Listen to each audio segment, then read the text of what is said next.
Señor esté con ustedes.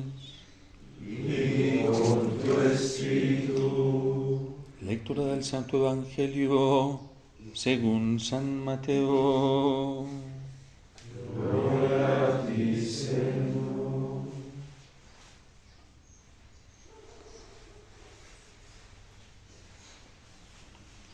Un día salió Jesús de la casa donde se hospedaba y se sentó a orillas del mar.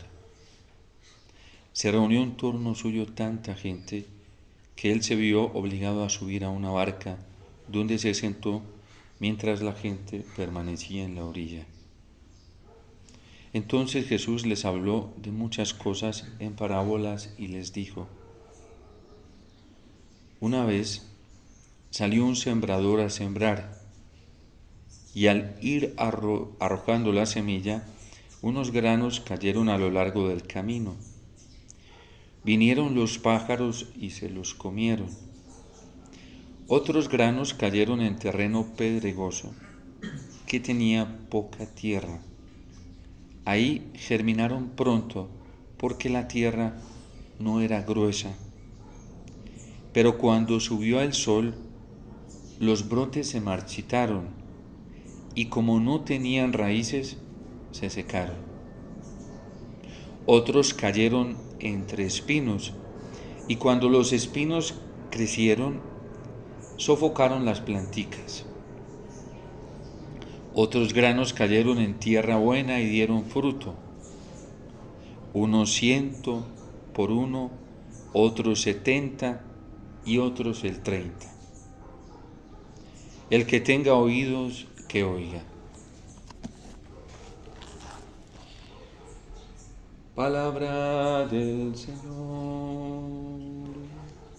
Gloria a ti, Señor Jesús.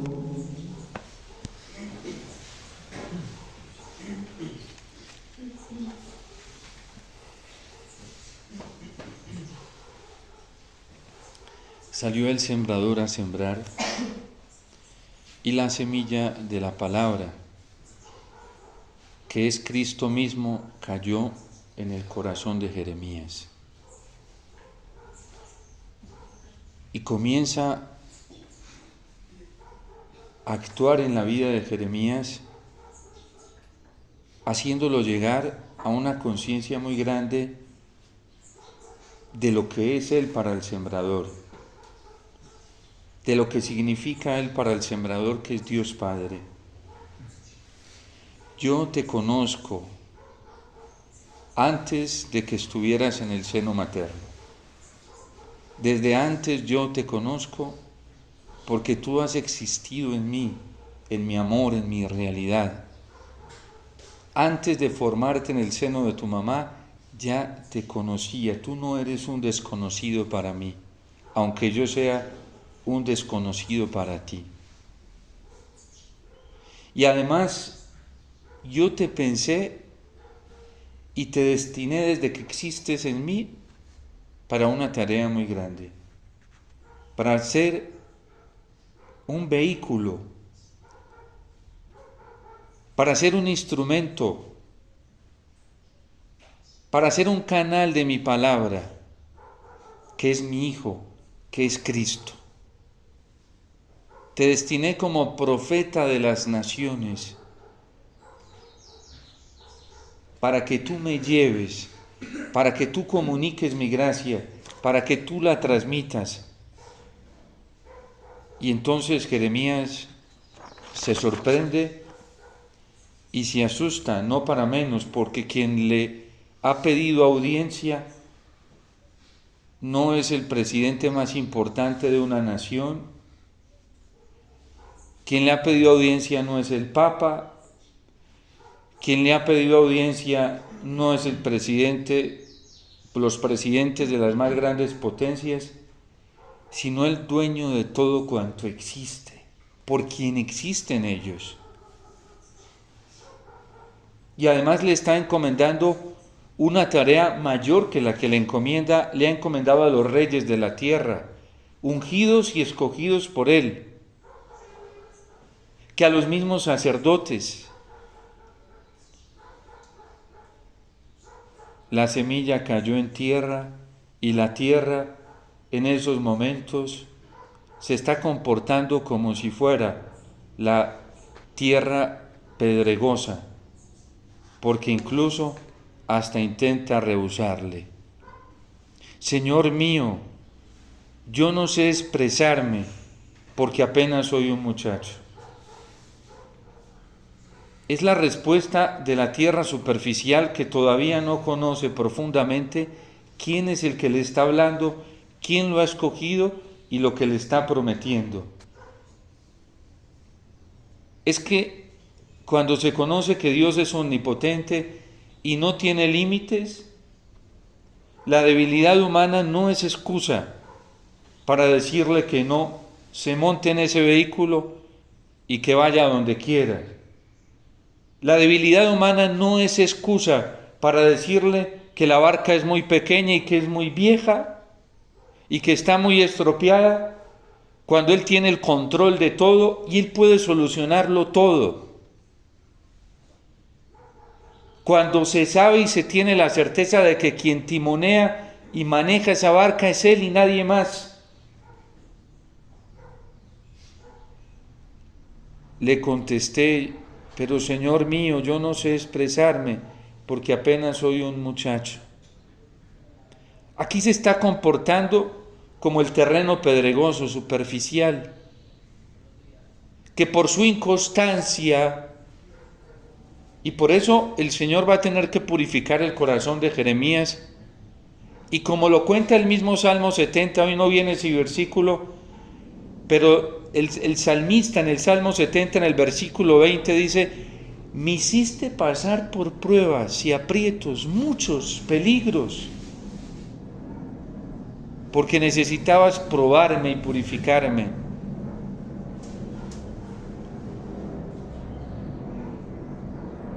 Y el Señor le dice, con esa paciencia que lo caracteriza: no digas que eres un muchacho, porque para mí eso no es un problema, pues irás a donde yo te envíe y dirás lo que yo te mande. Eso es lo único que tienes que hacer: ser obediente a lo que yo te diga y moverte cuando yo te mueva. No tienes que hacer otra cosa más. Déjate manejar por mí, déjate timonear por mí y solo dedícate a escucharme y a comunicar lo que yo te diga, sea lo que sea. Solo vas a hablar mis palabras y nada más, no tienes que hablar otra cosa. No tengas miedo, porque yo estoy contigo para protegerte. Te lo dice el Señor. Y entonces el Señor extendió su brazo con su mano, me tocó la boca y me dijo: desde hoy pongo mis palabras en tu boca y te doy autoridad sobre pueblos y reyes. Y viene aquí una realidad muy tremenda: para que arranques y derribes.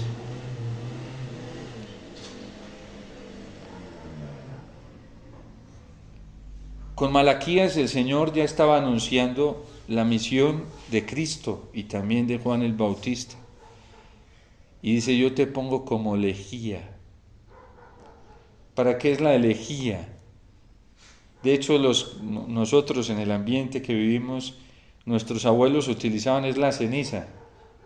La utilizaban para pelar el maíz seco cuando lo cocinaban, porque es tan dura esa cascarilla y tan pegada al maíz que necesita un ácido muy fuerte, porque ni siquiera cocinando lo suficiente se le quita lo que nuestros campesinos conocen como el afrecho del maíz. Y para quitarle esa cascarilla tienen que utilizar lejía. ¿De dónde viene la lejía? De un proceso de purificación y aquilatación muy fuerte del fuego. Es el residuo que queda de unas llamaradas muy intensas, y con eso se pela el grano del maíz Y le decía el Señor al profeta Malaquías: como lejía serás para este pueblo. Y eso duele. Y a Jeremías le va a costar bastante ser ministro de la palabra del Señor. Tanto que hay un momento que entra en una crisis tan alta que le dice: no quiero seguir hablando en tu nombre. ¿Tú por qué hiciste eso conmigo? No quiero seguir. Y hasta se queja del día en que nació y en que se pronunció su nombre. Dice: por tu culpa, por ir a comunicar tu palabra, me están persiguiendo. Por ponerme a hacerte caso en lo que me dijiste, que la comunicara tal y como tú me la transmitías, me están despreciando, me están rechazando, me están acusando, me están incomprendiendo, me están persiguiendo a muerte. Por hacer eso me estás poniendo en peligro. Y mira que estoy a punto de perecer porque lo estaba buscando el rey para matarlo. Y el pobre escondiéndose. Porque creyó que esa era la solución, salir corriendo como un cobarde. Todavía era un terreno pedregoso. Y se le queja al Señor y dice: ya no quiero seguir. Y el Señor le dice: pues listo, Jeremías, yo no te voy a obligar. Si no quieres, yo no te voy a obligar. Pero si quieres seguir, el Señor es tremendo. Si quieres seguir cumpliendo mi misión, porque pues, la misión va a ser la misma, yo no la voy a cambiar. La misma, te tocará seguir sufriendo. Pero si quieres seguir, tienes que convertirte, Jeremías. Tienes que dejarte purificar. Porque ahí te estás dando cuenta que esa tierra tiene piedras y no me sirve. Pregúntenle a los campesinos y verás cuando ellos labran la tierra cómo van sacando todas las piedras que se van encontrando, ¿sí? Y las van amontonando por ahí al lado del terreno para después sacarlas del terreno porque afectan el proceso para que la semilla pueda crecer y dar buen fruto. Y le dice el Señor: pues tienes que limpiar lo precioso de la escoria. Pregúntenle a los mineros, sobre todo los que hacen el proceso del oro, ¿qué les toca hacer primero? A los mineros allá en el río, con una palanganita, separando el oro de materiales contaminados. Y después los meten, ese oro, a pesar de que ellos ya lo logran purificar un poco, pasa por otro proceso, que es el fuego, para que salga la escoria y quede el metal precioso. Y entonces por eso dicen de 18 quilates, de 20 quilates, de tantos quilates, por el nivel de purificación por el que ha pasado. Y le dije: pues si no quieres seguir, yo te dejo, tú verás. Pero si quieres seguir, Jeremías, pues te toca pasar por este horno. Y Jeremías entiende humildemente y le dice: tú me has seducido, Señor. De hecho, la expresión en griego que utiliza Jeremías es: tú me obligaste. Pero no es que lo obligue, es que Jeremías quiere ser feliz. Y por andar buscando la felicidad se encontró esto. Estaba buscando la plenitud de su corazón y se la comenzó a encontrar y se le apareció y le dice: listo, yo soy, me voy a montar en ti, para que tú seas dichoso y bienaventurado. Vamos a empezar esta aventura. Eso sí, no solo, yo voy contigo. Y cuando comienza Jeremías, al principio entusiasmado, ¿sí? Y después se le fue acabando como la dicha, ¿sí? Cuando vio las consecuencias, porque yo te doy autoridad ante los reyes para que arranques y derribes. Miren, hoy nos hemos vuelto tan superficiales y mediocres los sacerdotes y quienes predicamos la palabra de Dios, que nos podemos hacer un proceso de selección, las palabras, cogemos y trasquilamos la palabra de Dios al estilo marcionista, ¿sí? O como hacían los herejes, todos, porque todos eran así. Cogían lo más conveniente para ganarse a la gente, pero no para el Señor. para su propia vanidad. Venga, cojamos estos textos. Así somos muchos pastores hoy dentro de la iglesia, no auténticos profetas. Mejor de esto no hablo porque después se me incomodan y entonces me van a tirar piedras y mejor. Eso es demasiado mediocre. Superficialidad. No hay búsqueda recta de la felicidad. ¿Y cómo va a terminar alguien así? Mal. Para que arranques y derribes. Para que destruyas y deshagas. ¿Y saben qué es lo más tremendo? Que este pueblo se acostumbró a ese tipo de discursos. Y lo reclama y busca la carta donde hay profetas así. Que no hablen de exigencia evangélica, de conversión, de nada. Hay que buscar todo eso. Eso nos agrada. Tierra superficial. Tierra mediocre. Que se quieren ganar las cosas a punto de aplausos. Que quieren ser oro del quilate más alto sin pasar por el fuego. Pregúntenle a un minero o a alguien que trabaja con oro, ¿para qué sirve un oro así? Para nada. Eso no aguanta nada. Y por eso el Señor escoge al profeta, porque necesita purificar. Miren hoy a Jesús. Lo dice claramente San Mateo. Un día salió Jesús de su casa donde se hospedaba y se sentó a la orilla del mar. Se reunió en torno suyo tanta gente que él se vio obligado a subir a la barca. ¿Por qué no se quedó ahí? Porque Jesús no quiere estar donde está esa multitud. En esa multitud hay superficialidad. Era una multitud la que había alrededor de Jesús cuando la mujer hemorroísa se fue a pedirle ayuda. Y Jesús dice, estando en medio de una multitud, que alguien lo ha tocado, pero toda la multitud lo estaba empujando. Dice San Agustín, es que hay una multitud que apretuja, sofoca, pero que no es recta, que no busca al Señor sinceramente.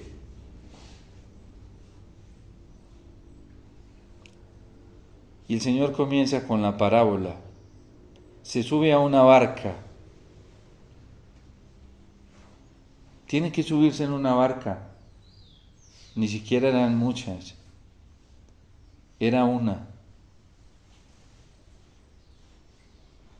Pero con una le es suficiente para hacer lo que tiene que hacer. Para cumplir la misión que el Padre le ha encomendado. Se sentó mientras la gente permanecía en la orilla. Entonces Jesús les habló de muchas cosas en parábolas y les dijo, y aquí comienza Cristo a hacer una radiografía de lo que hay en esa multitud. Y mañana nos va a explicar la parábola. En esa multitud están esos terrenos. Está el seco, que es como un tiesto duro, donde la semilla se seca inmediatamente. Ahí en esa multitud hay de eso. Él está haciendo una radiografía de lo que está pasando ahí. En esa multitud también hay terreno pedregoso, superficiales. Por eso está en la barca, no está allá. En esa multitud también hay abrojos, que Cristo sabe que son abrojos que sofocan la palabra de Dios. Ahí en esa multitud que está ahí,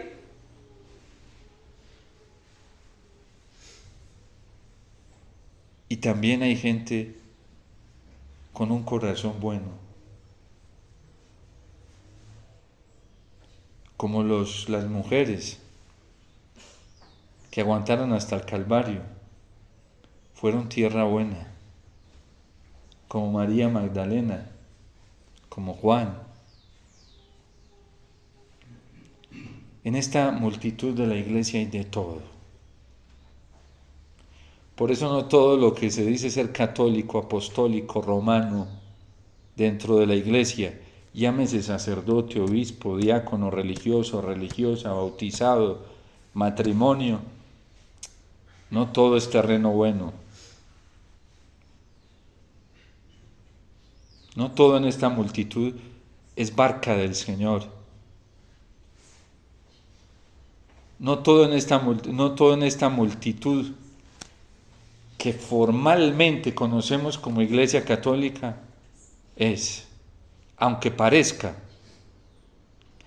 aunque tenga apariencia, menos mal, la entrada al reino de los cielos no les va a dar ni una sotana, ni un clérima, ni un hábito, ni un ornamento por muy bonito que sea, nada de eso. Ni una apariencia, como lo decía jocosamente el Papa Francisco cuando vino a Colombia, en Medellín, nos decía, estábamos ahí, los religiosos, estaban los sacerdotes, estaban los obispos, había cardenales también ahí, laicos, y a todos nos dijo que la santidad no era de estampita, andar blanqueando los ojos hacia arriba con manos juntas. Porque en eso no consiste el reino de los cielos, en apariencias, en discursos.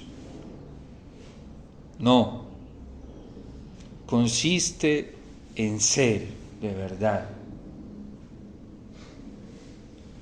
Y miren cómo Cristo se alejó de esa multitud.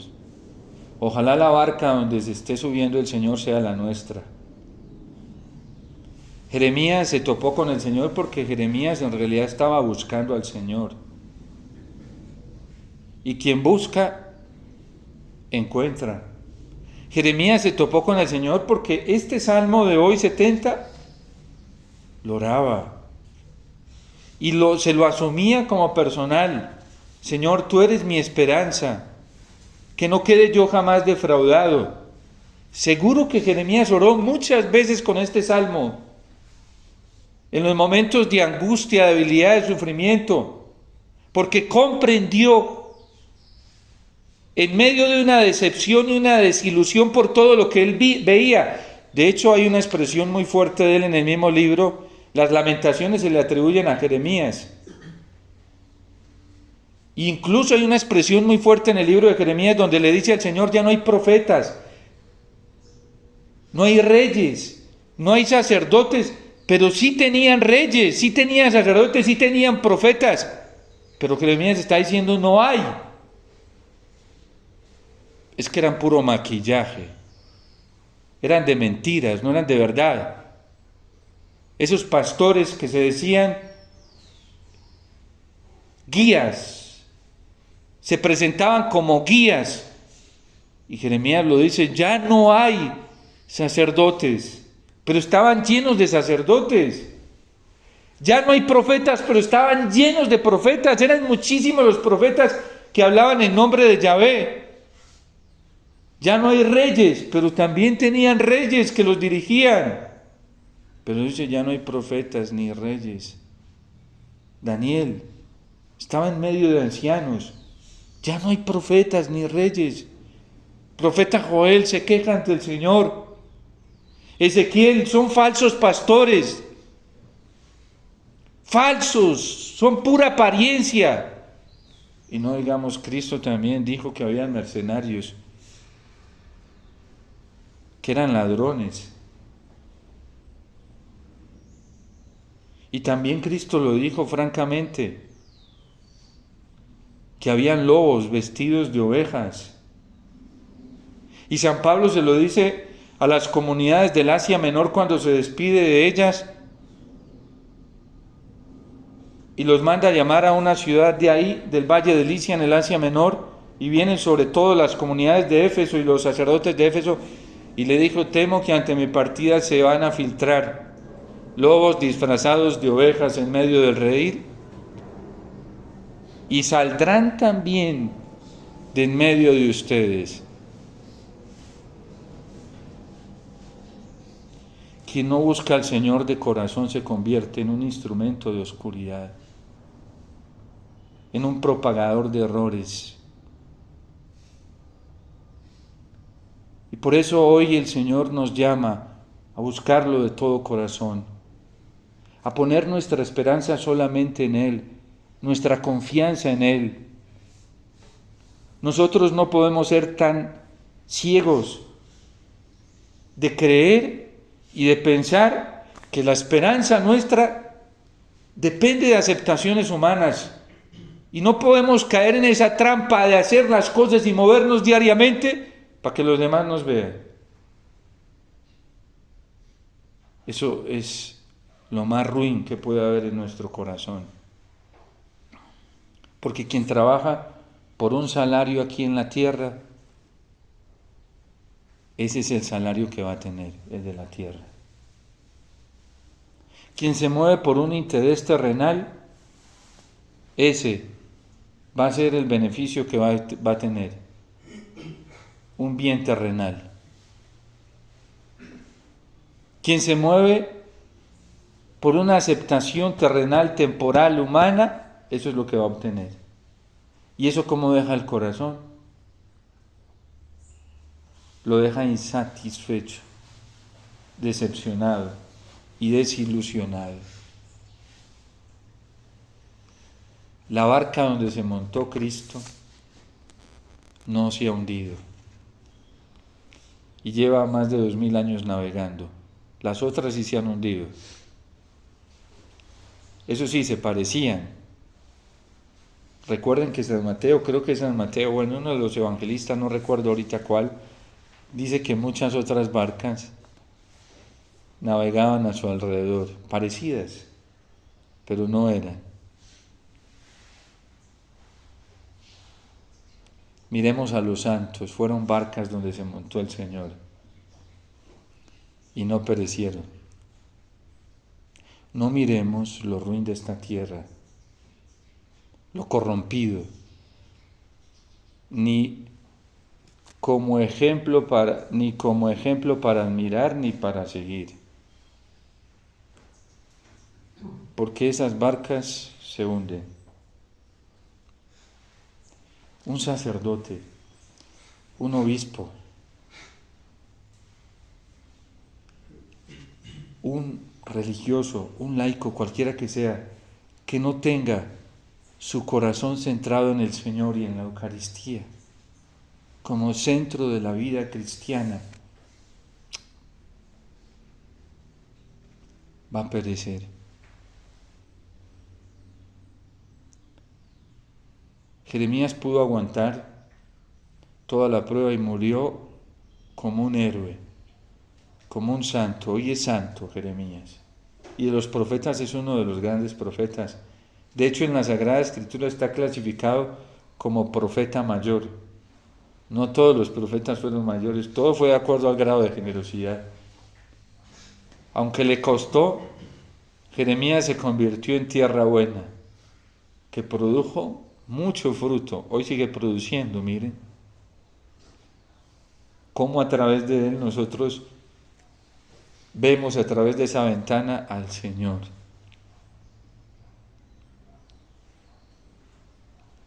Y era un joven, un muchacho, pero es un héroe, no solamente para la fe cristiana,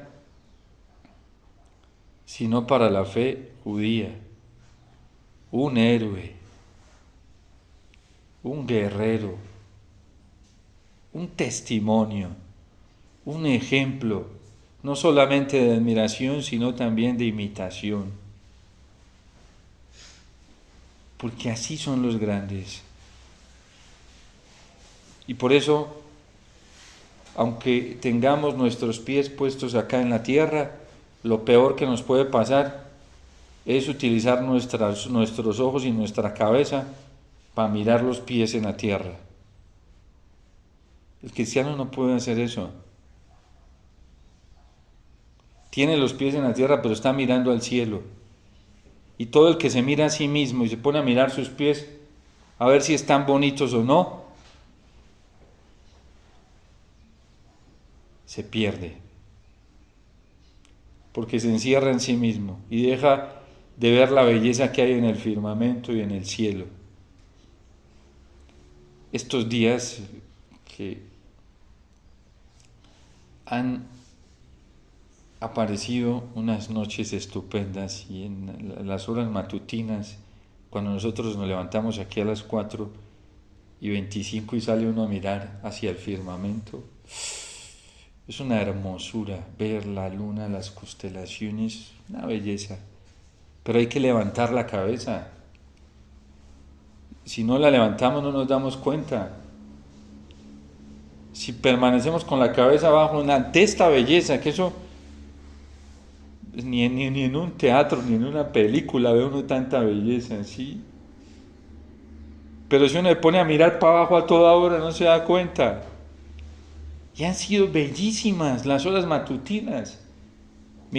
A veces yo paso, mientras voy hacia la zona de ropas, porque nos toca hacer esa caminada externa de unos segundos, es una hermosura. Pero cuando uno se mete en sí mismo, porque está como un pavo real, que solamente se pone a mirar sus plumas, deja de darse cuenta que los demás pavos reales son más bellos. Y si de pronto deja de mirar sus plumas y mira hacia el firmamento, se da cuenta que es más hermoso todavía. Pero el que se mete en sí mismo se ahoga, y por eso hay tanta gente enfrascada y enferma.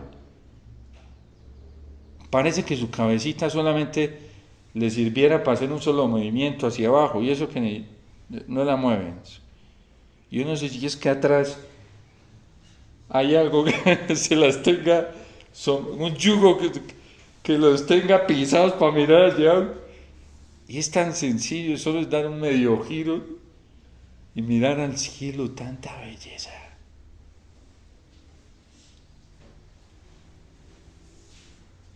La belleza del Señor.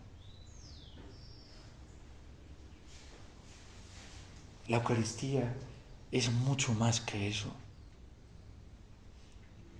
La belleza de la creación del cosmos nos hace aterrizar en la belleza de la Eucaristía, de donde brota cada día. El Señor renueva la belleza de la creación a partir de la Eucaristía. Ay, Padre, ¿verdad? Yo no sabía eso.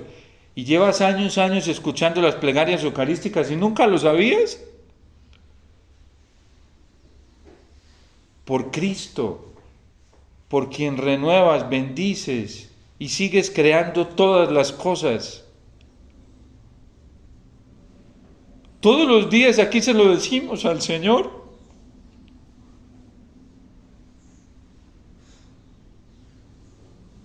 Pero es que cuando uno está tan metido en sí mismo, pues no tiene tiempo para darse cuenta de tanta hermosura. Cada palabra en el ritual eucarístico, cada palabra es una trascendencia profundísima que eleva el corazón, lo ensancha, lo libera, lo salva. Pero estamos tan pobres que ojalá terminemos la misa rapidito. Es una enfermedad, y empezando en nosotros los sacerdotes. ¡Qué pobreza! ¡Qué mediocridad! Hasta en los mismos ministros. Y solo es ver cómo tratamos al Señor, la belleza misma, la belleza suprema.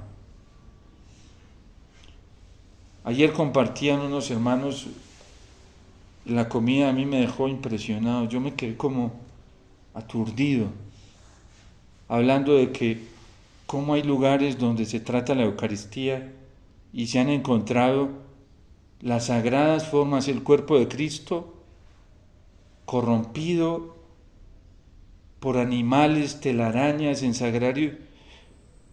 Yo creí que eso sucedía, pues que eso no sucedía en entornos cercanos, pues que eso era demasiado lejos. Pero ¿a dónde ha llegado la corrupción? Porque esa corrupción que se ve en las formas sagradas es una corrupción que se dio ya antes en el corazón de quienes administramos la Eucaristía, de obispos y sacerdotes. Cuando un sacerdote deja corromper el cuerpo del Señor, es que ya se corrompió su corazón hace mucho tiempo. Y cuando los cristianos dejamos que se corrompa el Señor, es que ya dejamos que se corrompiera nuestro corazón hacía mucho tiempo, porque de lo que hay adentro sale afuera. De lo que hay dentro habla lo externo. Y a mí me ha tocado, todo eso lo tengo.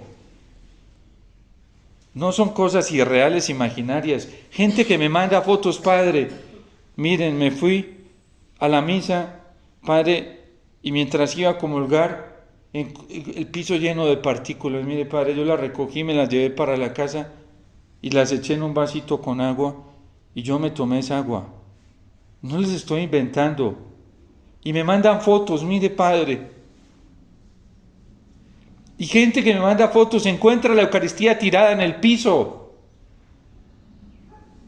Y mientras tanto nosotros los pastores diciendo, no, eso es una exageración, gente escrupulosa.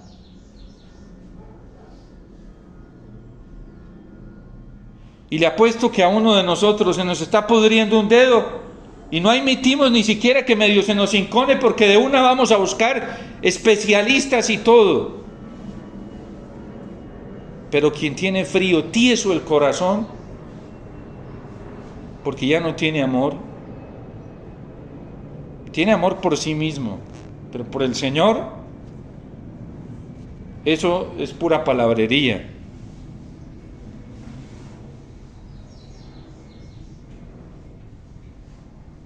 Menos mal, nuestro modelo sacerdotal, mi modelo sacerdotal, menos mal, es Cristo. Y eso es una salvación para todos nosotros los sacerdotes, que tenemos un modelo que podemos contemplar continuamente. Y es Cristo, sumo y eterno sacerdote. Es nuestro modelo. ¿Qué tal que en la iglesia no lo tuviéramos a Él como modelo? Para admirar y para imitar. ¿En qué quedaría nuestra vida? Jeremías entró en una crisis muy grande, porque miraba y donde veía corrupción, mediocridad, superficialidad. Y eso lo sacudió fuertemente. Elías también nunca se llegó a imaginar, y es que el Señor les dijo a los profetas, yo los voy a poner a mirar con mi misma mirada. Y se perturbaron. Y decían, esto no puede estar pasando, no, es que estamos ciegos, es que esto no es. Sí, eso es. ¿Qué ves, Jeremías? Veo un hervidero y veo cómo se voltea de norte a sur. Sí, Jeremías. Eso va a pasar desde el reino del norte hasta el reino del sur, porque este pueblo es desobediente. Eso sacude al profeta, pero ¿cómo? Sí, Jeremías. No todo lo que brilla es oro, Jeremías. Y es tan sencillo lo que nos pide el Señor. Conversión a Él. Volver a Él, obedecer su palabra, enamorarnos de su palabra. Enamorarnos de la iglesia. No de los quienes dicen ser iglesia. No. Para eso tenemos el catecismo, para saber qué es la iglesia. No como una teoría, algo abstracto, una letra, sino como un testimonio. El catecismo lo que hace es darnos testimonio de lo que ha sido la iglesia en los santos, hermosos, bellos, sacerdotes estupendos, obispos estupendos. Tenemos papas estupendos en la historia de la iglesia, hermosos, que brillaron por su fidelidad al Señor, laicos, bellos y hermosos, que brillaron por ser obedientes al Señor y sufrieron mucho en esta tierra. Esposas hermosas, santas, que brillaron por ser fieles al Señor, Santa Mónica, tantas mujeres. ¿Y a dónde estamos mirando nosotros? No hay excusa para nadie para no centrar nuestra mirada en el Señor. Un esposo que vaya del Señor y le diga, Señor, es que todos se pervirtieron y yo no tuve a dónde mirar, no seas mentiroso. Porque hay muchos esposos santos que la iglesia te mostró como ejemplo. Una esposa que vaya del Señor, Señor, es que yo no tuve para dónde mirar, Señor, yo no tuve, no seas mentirosa, porque hubo en la historia, tanto de la salvación como de la iglesia, esposas santas. Un sacerdote que le diga, Señor, pero es que yo no tuve todos los sacerdotes, no seas mentiroso, porque en la historia de la iglesia hay sacerdotes bellísimos que lo dieron todo por mí. Un obispo, Señor, es que a mi alrededor, no seas mentiroso, porque en la historia de la iglesia han habido obispos santos. Un diácono que le diga, Señor, pero es que, no seas mentiroso, que hay diáconos santos, San Lorenzo Mártir, tantos. El primer protomártir era diácono. Entonces no tenemos excusa. Un hijo que le diga al Señor, Señor, pero es que yo no tengo ejemplos de jóvenes santos. No, seas mentiroso. Además, ahorita Papa va a canonizar uno de 15 añitos, Carlos Acutis. Su amor era la Eucaristía, la adoración al Santísimo, la palabra del Señor. O sea que ni un joven tiene excusa. Allá tiene su cuerpecito en Asís, allá de tenisitos modernos, ¿sí? De blue jeans, pero es santo. Y no porque la iglesia se le dio por decir, porque lo demostró con milagros, hechos por su intercesión. Un religioso, una religiosa no tiene excusa, no tenemos excusa para no ser santos, porque tenemos modelos imitables. Y fueron sometidos a juicio. No crean que eso fue así parrandeado deportivamente, que la iglesia se metió a juicio y los investigó y los acudió a ver si era verdad todo lo que se decía de ellos. No, miren, la gente es canonizando a todo el mundo hoy acá en la tierra. Y cuando los esculquen, ¿a cuántos no ha esculcado la iglesia después de haber muerto y se da cuenta? No, eso era pura apariencia. Porque, ¿cuál es la grandeza de los santos? Cuando la iglesia los esculca, la obediencia a Dios, la fidelidad a Dios. No hay ningún santo, no hay en la canonización que haya optado por el mal menor. A él, y a muchos los presentaron a la iglesia y dijeron, no, esos tienen corrupción moral. Sus criterios morales no eran como los del Evangelio. No existen. No existen, pero hoy algunos los declaran santos ya en vida, sí. No existen. La iglesia pasa por el colador todo eso y saca su tiempo para hacerlo. De Juan Pablo II gritaban todo el mundo allá en Plaza de San Pedro el día de las exequias. Decían, santo ya, canonícenlo ya. Y Benedicto XVI, muy discreto, esperemos. Él lo conocía y para él siempre fue un santo. Pero dejemos que pase el crisol, ¿sí? Del fuego. Y después de 5 años, efectivamente, el gran San Juan Pablo II santo. Por eso, que hoy la semilla del Señor, que ha sido rociada, que ha sido derramada en nuestro corazón, encuentre un terreno bueno, para que dé mucho fruto y seamos plenamente dichosos con el Señor.